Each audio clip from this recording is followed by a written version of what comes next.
Creo que si alguna vez tocas ese tema, vas a hacer que la gente se mueva porque, por supuesto, es un tema importante. La Biblia etíope es la Biblia más antigua. La copia más antigua de la Biblia etíope, que está completa en términos de una copia del Génesis y el Apocalipsis, es del siglo XIV. Este es un raro manuscrito de la Biblia ortodoxa etíope, escrito a mano en la sagrada y letal lengua de Etiopía. Dentro de la Biblia etíope se esconde una descripción de Jesucristo tan aterradora, tan cósmicamente violenta, que el cristianismo occidental dedicó 17 siglos a asegurarse de que nunca la leyeras. Un ser cuyo cabello arde como lana blanca al rojo vivo, cuyos ojos queman como fuego atrapado en cristal, cuyo rostro irradia un brillo mayor que el de 1000 soles. Una presencia tan abrumadora que los ángeles se desploman en silencio ante él y la realidad misma se distorsiona a su alrededor. Este no es el Jesús de la escuela dominical. Este es el original. Y ahora mismo Mel Gibson está preparando una película de $100 millones para proyectar esta versión de Cristo en la pantalla más grande del mundo. El cineasta que fue al infierno. Antes de abordar los textos etíopes, es necesario comprender lo que Mel Gibson ha estado diciendo en privado, pues parece que los ha leído. En 2004, Gibson dirigió La Pasión de Cristo, filmada en arameo, latín y hebreo, sin concesiones de Hollywood. Retrató las últimas 12 horas de la vida de Jesús con una brutalidad tan implacable que el público salió temblando. La flagelación, la corona de espinas, la lenta y agonizante marcha al Calvario. Los críticos la consideraron excesiva. El público la calificó como la representación más auténtica del sufrimiento de Cristo jamás filmada. Con un presupuesto modesto, recaudó más de $600 millones en todo el mundo, convirtiéndose en la película con clasificación R más taquillera de la historia estadounidense durante casi 2 décadas.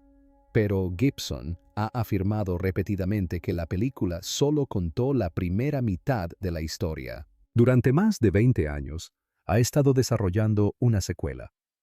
La ha llamado El Proyecto que lo persigue, algo de lo que no pudo alejarse incluso cuando Hollywood intentó enterrar su carrera.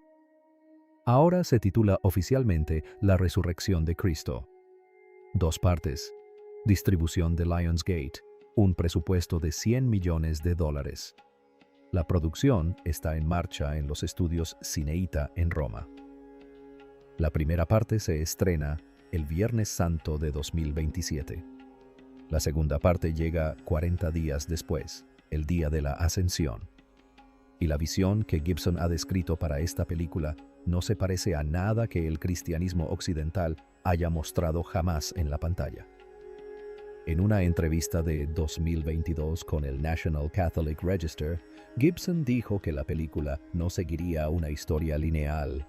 Entrelazaría la resurrección con eventos a través del tiempo, pasado, presente y reinos completamente diferentes. Dijo que la historia tenía que comenzar con la caída de los ángeles. Y para hacer eso, explicó, hay que ir a otro lugar completamente distinto, a otro reino.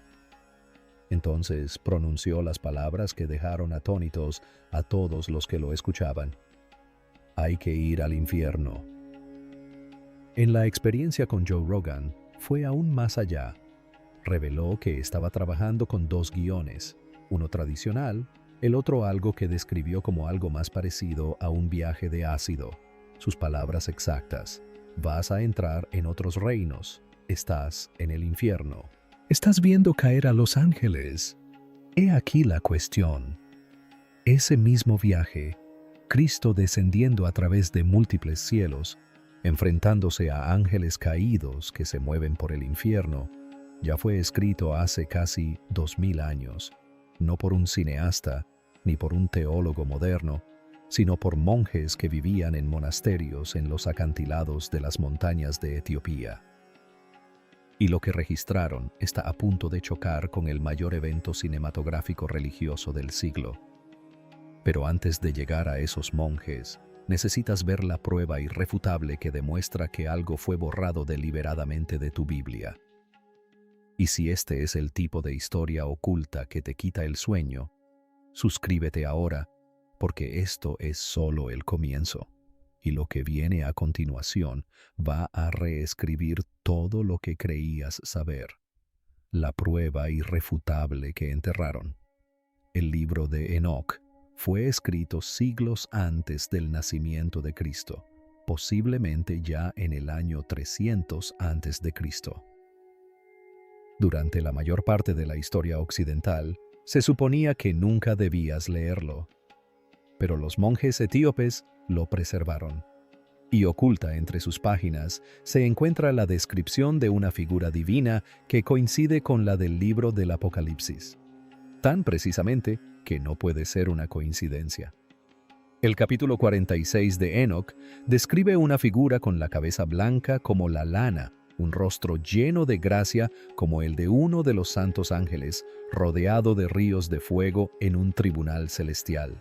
Los ángeles caen de rodillas, los malvados son condenados. En el centro se alza un ser de luz resplandeciente que juzga a toda la creación.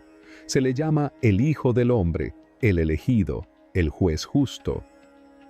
A lo largo del libro, esta figura aparece una y otra vez, no como un maestro bondadoso, sino como un ser de aterradora autoridad cósmica que preside el destino de todas las almas. Ahora, miremos Apocalipsis 1. 14. Escrito por Juan de Patmos, alrededor del año 95 d.C., siglos después.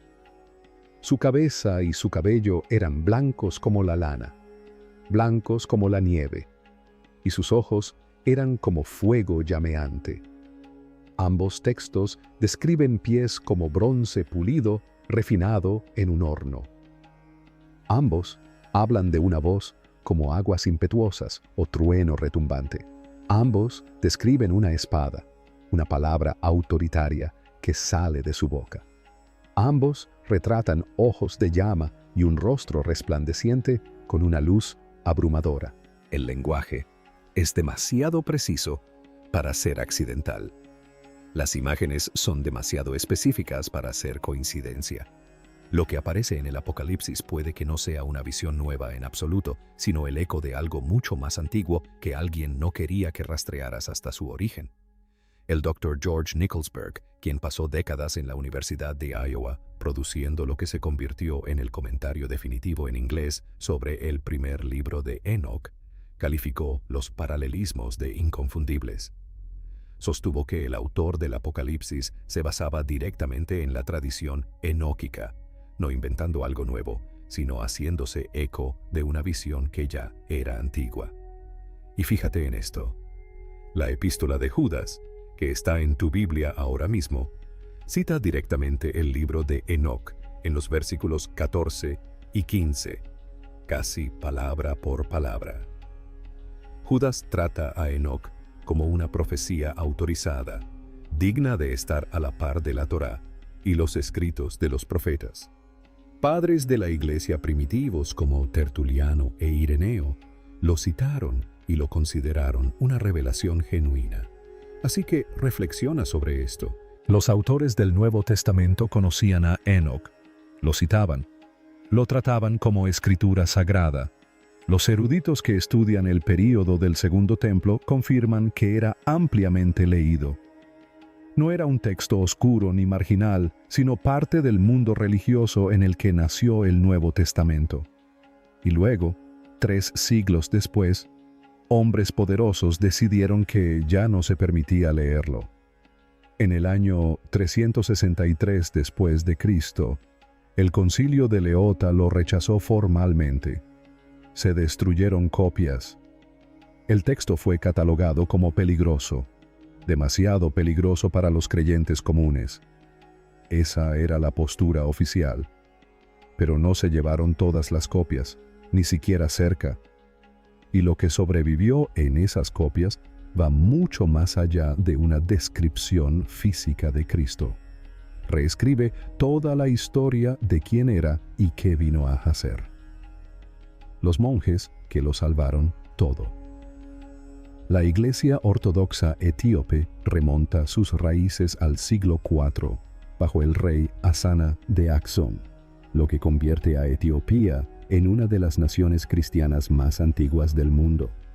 Más antiguas que la cristianización de la mayor parte de Europa, sus escrituras se conservaron en gaélico, una antigua lengua sagrada que se convirtió en tradición literaria cristiana antes de que el latín o el griego llegaran a dominar.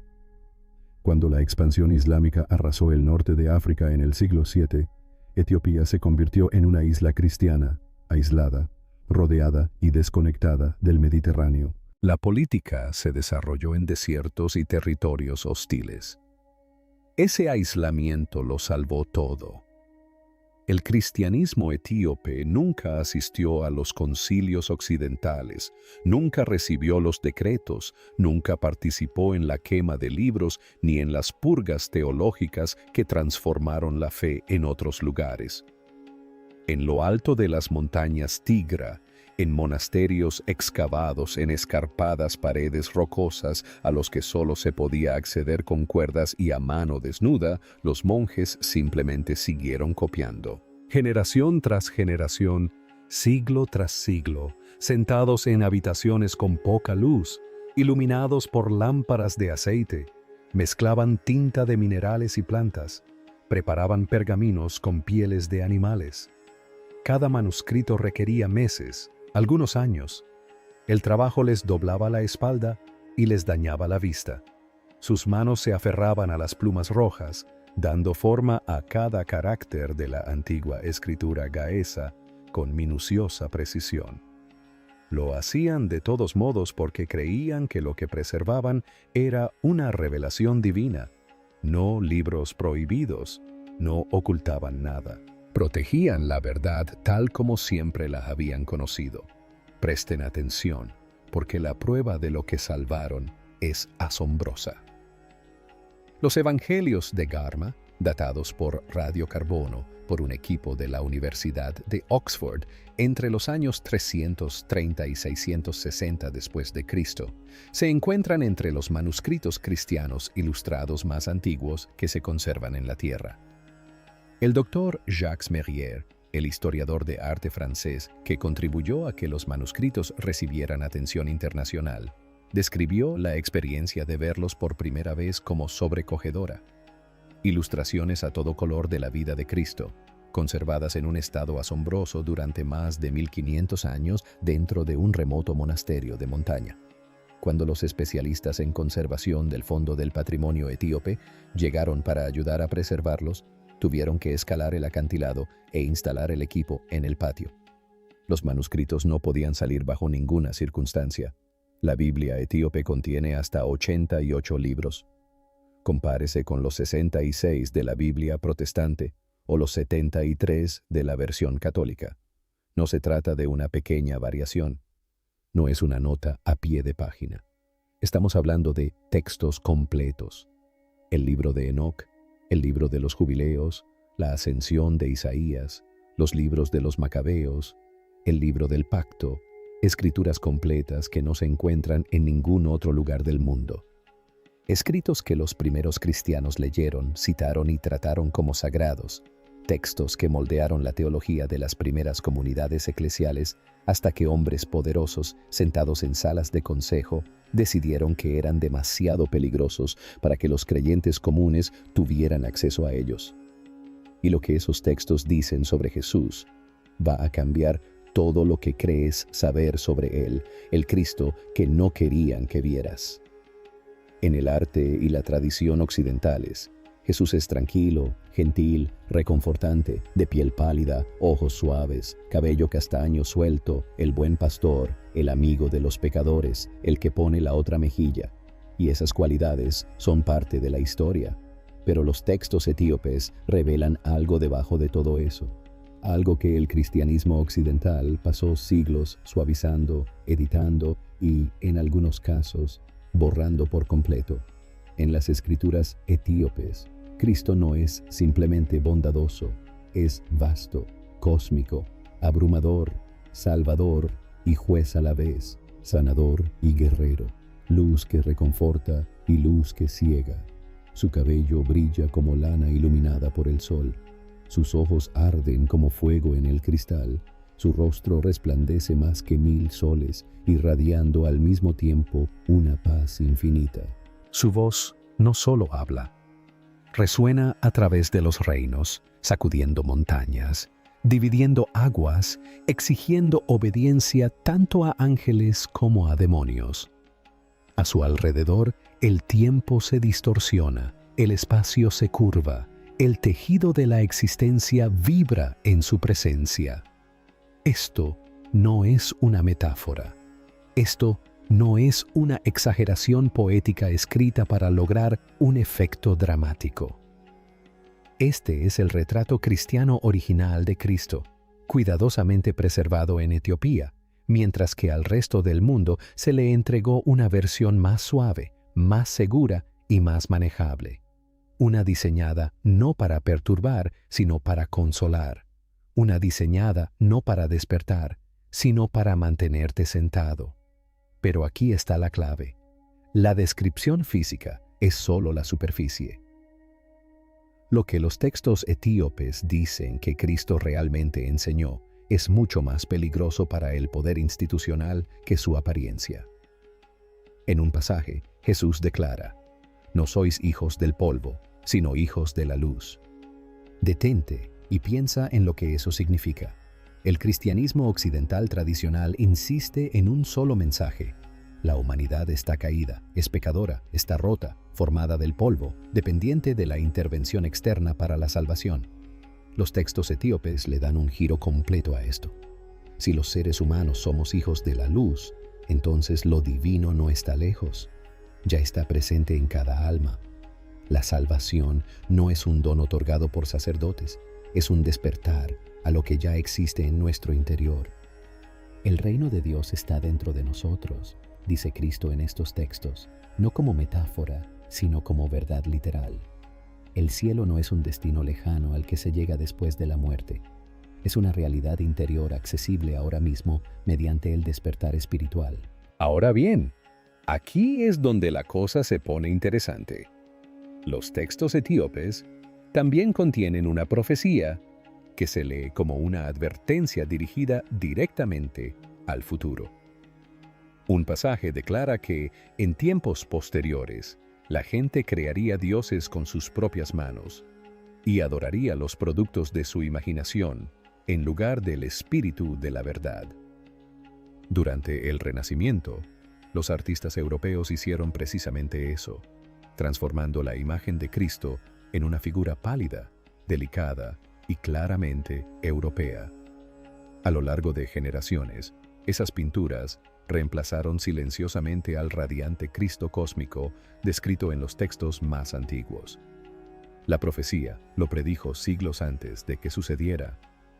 Y esta es precisamente la razón por la que los textos fueron suprimidos. Cuando el emperador Constantino abrazó el cristianismo en el siglo IV, la ADC, un movimiento espiritual descentralizado, tuvo que convertirse en una institución centralizada capaz de sustentar el poder imperial. La diversidad de creencias debía ser aplastada. Los textos que enfatizaban los encuentros personales directos con Dios se convirtieron en amenazas existenciales. La ascensión de Isaías afirmaba que la gente común podía recibir visiones divinas sin sacerdotes. El libro de Enoc sostenía que la revelación provenía de viajes celestiales, no de autoridades aprobadas. Las enseñanzas etíopes sobre la luz divina interior afirmaban que la salvación no requería rituales religiosos ni sacramentos institucionales si lo divino ya habitaba en cada ser humano. ¿Para qué necesitaríamos un sacerdote? ¿Para qué pagar el diezmo? ¿Para qué comprar indulgencias? ¿Para qué confesarse con un clérigo si se puede tener comunión directa con Dios? Estas no son cuestiones teológicas, son preguntas sobre dinero, poder y control. La Iglesia medieval se convirtió en una de las instituciones más ricas de Europa precisamente porque reclamaba acceso exclusivo a Dios. Diezmos, indulgencias, tarifas por bautismos, bodas y funerales. Todo dependía de la creencia de que la gente común necesitaba la Iglesia para alcanzar la salvación. Y los hombres que dirigían ese sistema respondieron a la amenaza de estos textos enterrándolos.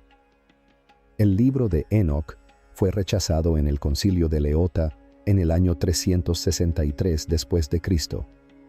La ascensión de Isaías fue tachada de apócrifa, las copias destruidas, los autores denunciados, las enseñanzas silenciadas.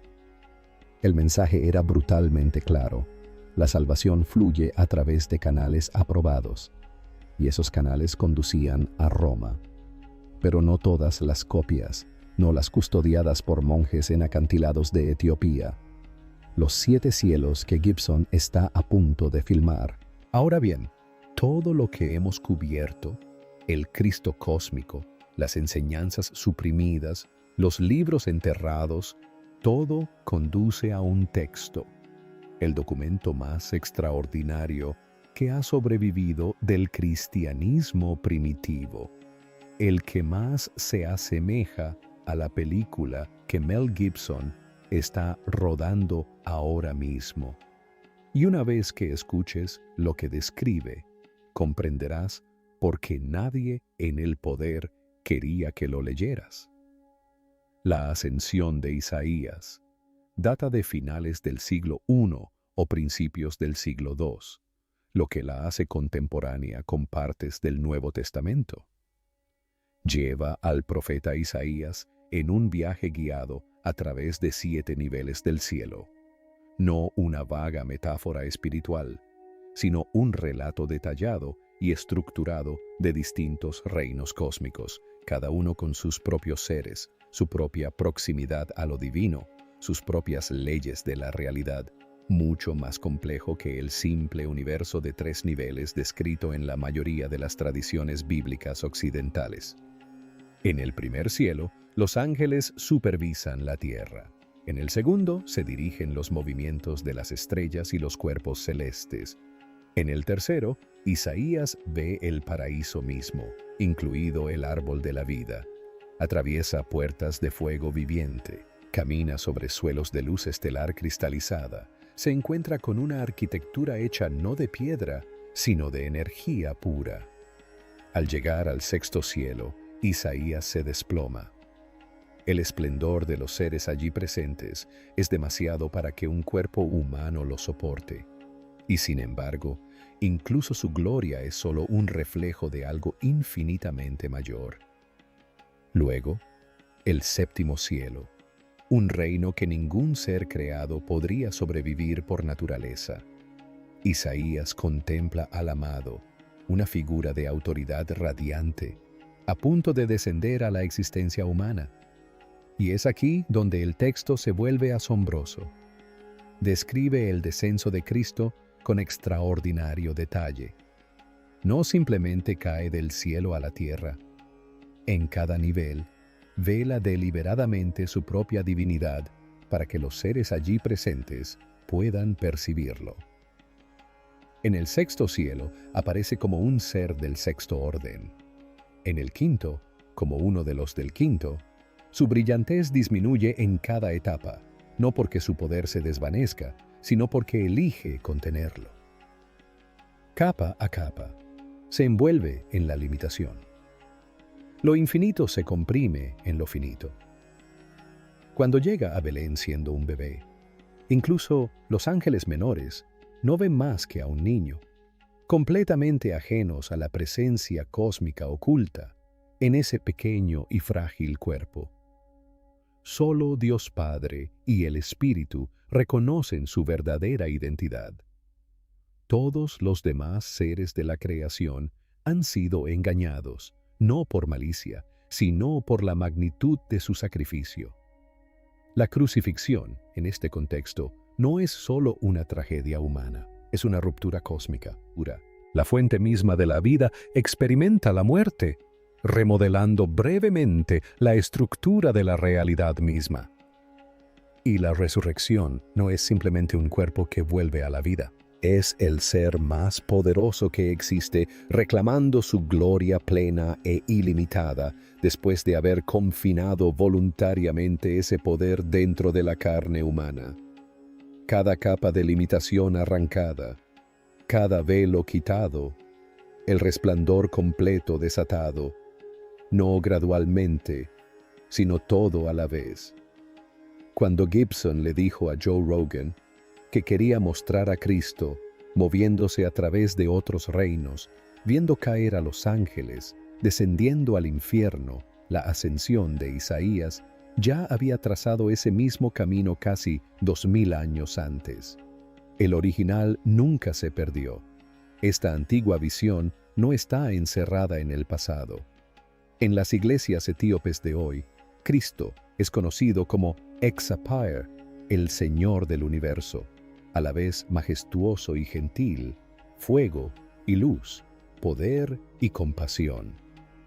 Los iconos etíopes los representan con piel oscura y ojos profundos y penetrantes, rodeados de halos dorados radiantes, plenamente humano e inconfundiblemente cósmico. En la tradición occidental, Jesús ofrece consuelo primero. En la visión etíope, el asombro es lo primero. Reconoces la magnitud de quien está frente a ti. Luego llega el consuelo. En los manuscritos etíopes, los milagros de Cristo no son actos de bondad, sino restauraciones del orden cósmico. Cuando calma la tempestad, el viento reconoce a su creador y enmudece. Cuando camina sobre las aguas, el agua recuerda la voz que la creó y lo eleva con reverencia. Cuando sana a los enfermos, no trata los síntomas. Él está restaurando la creación dañada a su diseño divino original.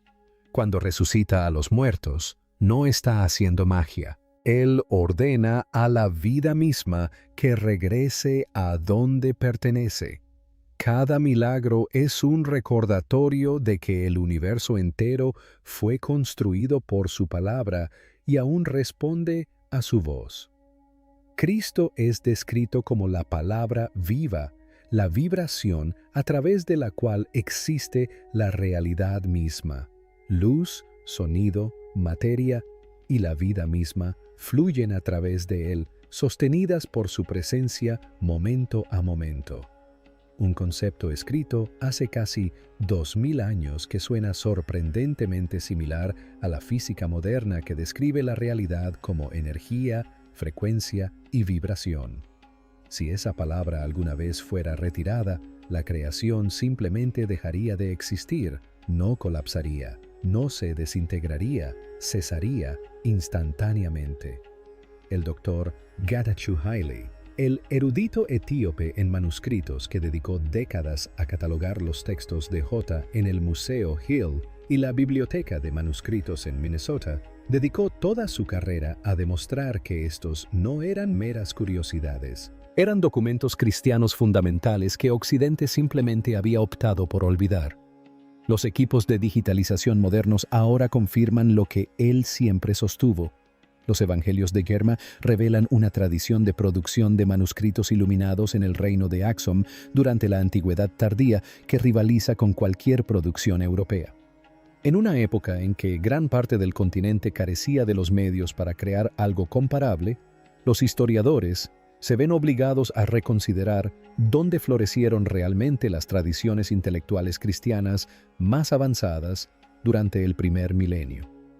El Jesús apacible del arte renacentista siempre fue una revisión. El Cristo resplandeciente de Enoch, el descendiente cósmico de Isaías, la palabra viva que sostiene la realidad. Ese era el original. Y durante 17 siglos, miles de millones de personas nunca supieron de su existencia. Mel Gibson podría estar a punto de cambiar eso. Gibson siempre ha descrito las Escrituras como historia verificable. Se declara abiertamente cristiano y afirma confiar plenamente en la Biblia. Sin embargo, la visión que describe, la de Cristo moviéndose a través de múltiples dimensiones, enfrentándose a ángeles caídos y derribando las barreras entre el cielo, la tierra y el infierno, no proviene de la Biblia occidental estándar, sino de la etíope. Ya sea que Gibson se haya inspirado directamente en fuentes etíopes o haya llegado a las mismas conclusiones a través de su profunda inmersión en las escrituras, la convergencia es innegable. Si su película se mantiene fiel a la visión que ha descrito, el público de 2027 no conocerá al Jesús occidental familiar, sino a un Cristo más cercano a la tradición etíope que cualquier otra representación cristiana en la pantalla. Un ser de fuego cósmico y autoridad ilimitada que eligió esconderse en un cuerpo humano, morir en una cruz y luego resurgir con toda su gloria divina, transformando la realidad misma en el proceso. Los monjes que preservaron esta visión jamás imaginaron que un cineasta de Hollywood algún día haría eco de sus palabras. Jamás imaginaron que unos eruditos redescubrirían sus manuscritos y que el mundo comenzaría a escucharlos. Simplemente copiaron, oraron, confiaron. Durante 17 siglos mantuvieron su fe. Hombres anónimos en habitaciones oscuras custodiando una versión de Cristo que la institución más poderosa del mundo intentó borrar. Y ahora, por fin, su historia está a punto de llegar al mundo. Si una versión de Cristo pudo ser enterrada tan completamente que miles de millones de personas jamás supieron de su existencia, ¿qué más se habrá ocultado? ¿Qué otros textos yacen en monasterios abandonados en la ladera de un acantilado esperando ser leídos? Deja tu respuesta en los comentarios. Y si quieres estar aquí cuando descifremos el próximo pasaje bíblico prohibido, suscríbete y activa las notificaciones, porque esta historia apenas comienza.